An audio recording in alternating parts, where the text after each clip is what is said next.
Right, then we're going to do a bit of transfer talk, as we always do as well. Going to get to a Discord question from Jamie at the end of the show as well. The first one comes from Ryan Gravenberch, then Neil.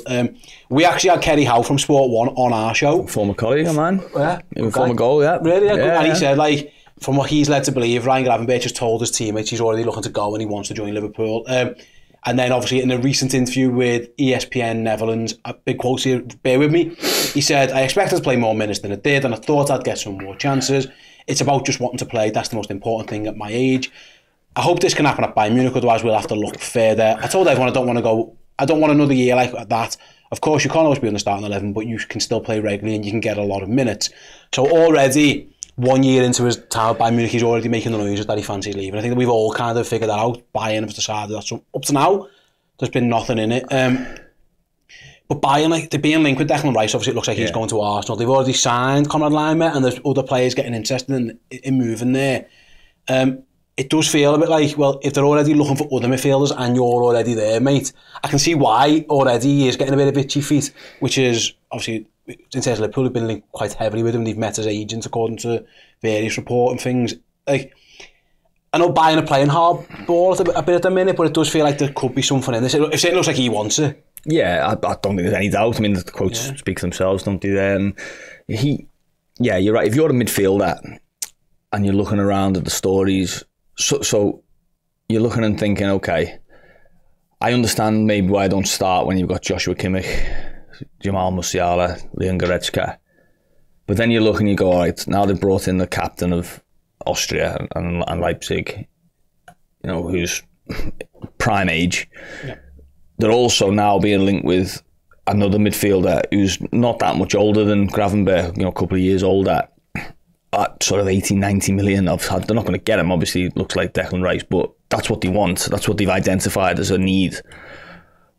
They're not giving me good encouragement that they're going to plan around me, you know, going forward. So I can completely understand why he would already be in that position. I could understand why now that would have heightened that feeling. And of course, I mean, he's actually playing at the Euros now, isn't he, with the Netherlands?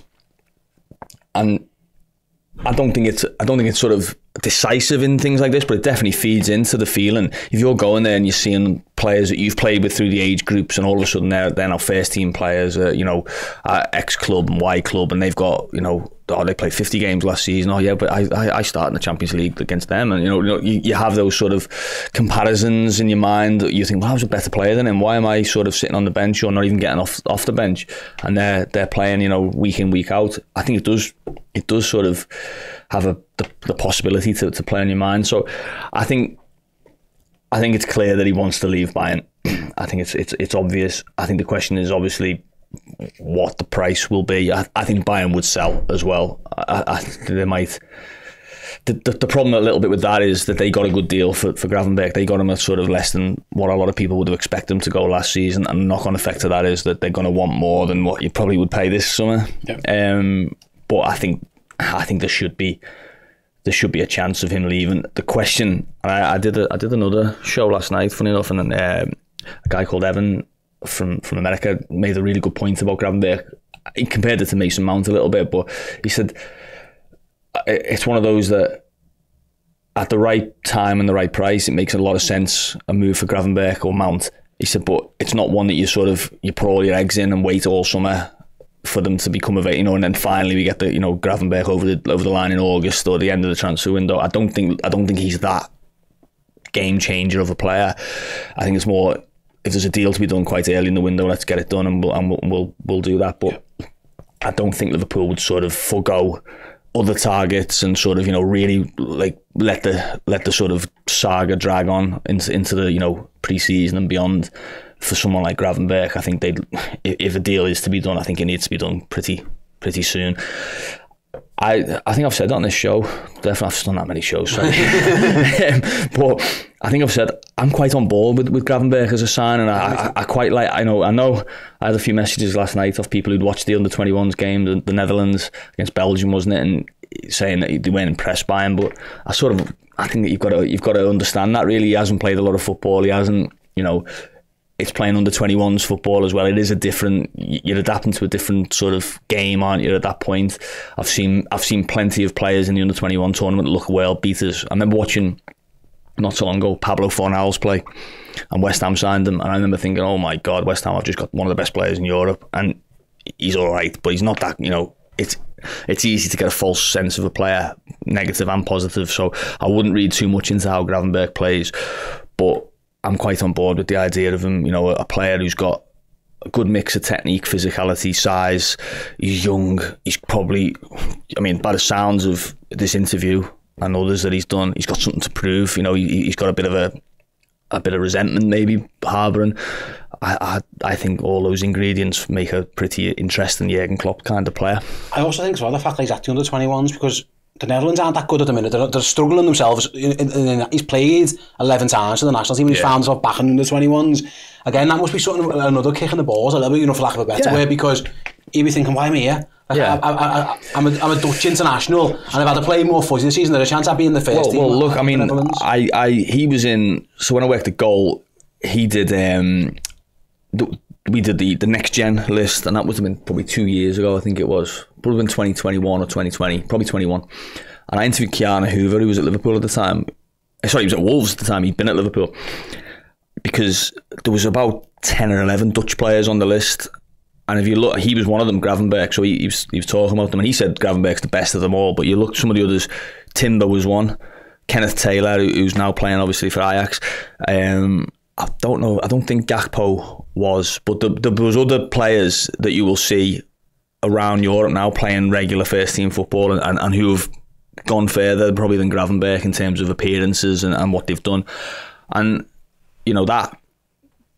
that has to factor into his thinking. Like he was the star of the show. He was the youngest ever debuting for Ajax. He was coming through, this guy, compared to everyone from Clarence Seedorf to Paul Pogba to whoever you want to talk about.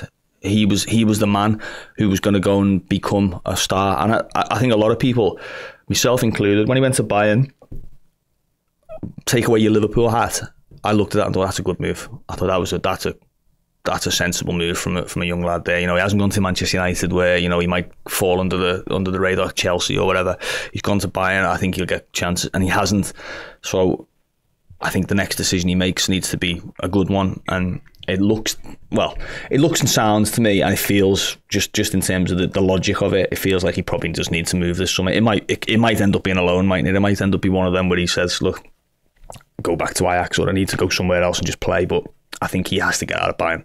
It's interesting because going back to the point you made earlier, I think it's a good one. Jurgen kind of hinted this a few weeks ago in a press conference where he said, we don't want to be in a position where we're waiting for someone. We need, it kind of referenced like last summer where, you're waiting around for an answer and the answer isn't what you wanted. It was kind of muted about the Bellingham situation as well. Obviously, there was a few other reasons, but it was like, Liverpool want to know who they can get.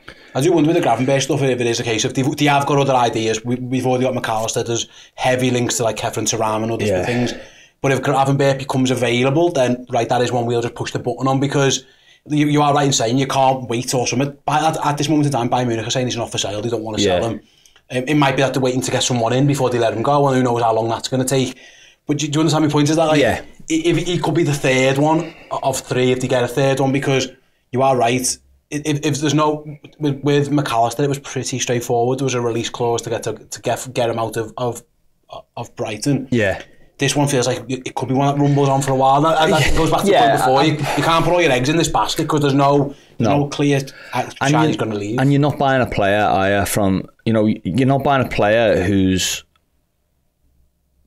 lower down the food chain in terms of the club he's at. You're not sort of going to Nice for Kefren Turam or Gladbach or whoever. You're going to Bayern Munich, who Bayern Munich have a bit of ego, a lot of ego about them as well. A lot of money. They have very experienced and tough negotiators. Liverpool have dealt with them. We saw how long it took Thiago to get done. Sadio Mane, there was some pretty low balling offers last summer, wasn't it, with him?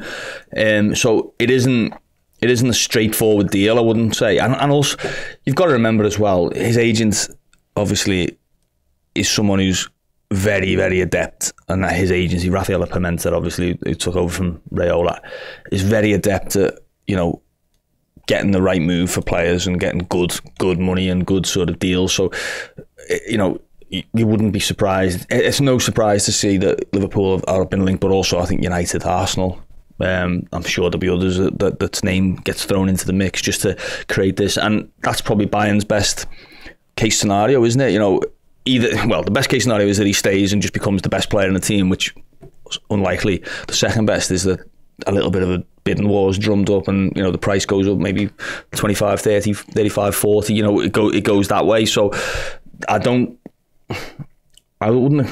I might be wrong, but I wouldn't expect it to be one of those. It's like, right, go on then, just give us the 30 million and get them off our hands. I think Bayern have sort of relaxed enough, or in a position where they can sort of they can hang on, and maybe Gravenberch might have to force the issue, or Liverpool might have to just put the money down and say, we'll pay you this, and you know that's enough. But I think maybe that he is one of those players. And I suppose, you know, another factor. I'm going off on a little tangent again, but another factor is I think he is a player that he's going to need time immediately when he signs, as in he's going to need time to get up to Liverpool's speed and style, to anyone's really, because he hasn't played enough football. If you signed Declan Rice or Mason Mount, you could almost sign them the day before the season starts and put them in the starting lineup the next day and say, you know, okay, yeah, you need to learn certain tactical vagaries, but you know what you're doing, don't you? I think Gravenberch would need as much training time as possible, so ideally you'd want to have him in earlier, you know, in that sense. So yeah, it's there's a lot of, I don't know, I'm intrigued by this one. He's the one, I did LFC TV not so long ago, and they asked for 3 signings that you think Liverpool should make, or realistic signings. I had him on the list, and you know, I was the only one on the show who did, but I don't know, there's just something about him, his profile and the type of player he is, that I just think I'd love to see Jurgen get hold of him. Yeah, I agree. I think they might sign him as well. We'll see how it pans out. What's interesting, to go a couple of other points, I don't know if this even factors into it whatsoever, because it could be for a number of reasons, but like the fact that he's doing these type of interviews after a year at a big club, like Liverpool have this policy of we don't want to sign knobheads, and I'm not saying he is, by the way, but you know, I'm not saying that, but like a year not playing at a massive club and things like that, does that go against you a little bit? I don't know. I suppose so. I mean, it's a really weird phenomenon, isn't it? The sort of international break interview. Oh, the mad he was boss at it. Every time he went to Belgium, he was moving from somewhere. Yeah. I think Suarez was famous. Very famous for, you know, there's a famous tweet about what Luis Suarez said on international duty. We won't go into that one. But yeah, you know, he's obviously being asked, and if you were interviewing Ryan Gravenberch at this moment in time, it's the question to ask, really, isn't it? It's like, well, you know, you're happy with your situation. But yeah, I know what you mean. Like, it shows, you can look at it more than one way. You could look at it, good on him, he wants to play, he's confident enough, he believes in his ability, you know, he's not just going to sit there and sort of, you know, keep quiet and you know, whatever. I mean, bear in mind, Bayern weren't great this season. You know, he won the league in the final 10 minutes of the season. They didn't do anything in the Champions League, didn't win the cup, so it's not like, you know, how am I going to get in that team? You know, they're flying. You know, he's right to wonder why he hasn't had more chances. But yeah, I think it has to form part of your intelligence about the player. Is, you know, look, if it doesn't hit the ground running, are we going to end up with a problem? You know, are we going to end up with a player going away with the Netherlands in December saying, yeah, you can play him in the right position, or, you know, I'm better than X, Y, and Z, or whatever. Not, you know, there's no. That's an extreme scenario, obviously, but it definitely has to factor in, you know. And Liverpool do their homework extensively on targets, and I think for all the faults we can pick in Liverpool's recruitment, maybe over the last few years or whatever, or the wish for a little bit more, I think one of the things that nobody, even the biggest critic of the club or the owners, could fault them for is the type of characters that they've recruited. They've got good guys who've bought into the team ethic. They've bought into the squad game, the ability that, you know, listen, I might not play for 2 months, but when I'm needed in a cup semi-final or I need to come into a big league game, I'll come off the bench and I'll be ready to make an impact. That has been a big part of Liverpool's success. And, you know, if there's a doubt over whether someone can do that and might, you know, be a little bit more sort of tougher to manage, then yeah, it will factor in. But, you know, we're speculating a little bit. We you know, that's not to say that Gravenberch is that, but yeah, there are sort of hints that, you know, he would. He quite, I think for starters, he quite like some reassurances, wouldn't he, that he's playing? Yeah, absolutely. And also, like, Liverpool signed Virgil van Dijk, he kind of went on strike. Sadio Mane. I suppose if the reason he's doing this kind of thing is because you want him, that makes it, if there's difference just being moaning for the sake of it or moaning to get a move that you think's on the card. They're two entirely separate scenarios. Players have done that from the end of time. Luis Suarez refused, apparently, again, he had the kick-off, didn't he, with the Arsenal. He was banished. I mean, of course. I mean, exactly that. I mean, we don't know, do we? We have to just take it at face value for the time being. He's being asked a question, he's given an honest answer. But there could be reasons. It's like, well, look, I need to sort of grease the wheels a little bit, or sort of, often you hear things. I mean, I listen to a lot of Under the Cosh podcasts, and it's a lower level generally where those players are. They're usually in Championship League One or whatever, but they say it does come into their thinking that they have to almost become a problem, or they have to blow up their relationship with the fans, and sort of get to the stage where it's like, look, you have to let me go now because look what's happened. So there are a lot of there are a lot of things at play in transfers and in the transfer market, but I definitely think Gravenberch is one that we should be keeping an eye on, because I think he's the right type of player in terms of all the sort of the parts fit, and I think he's going to be one who's going to be available as well at some point this summer.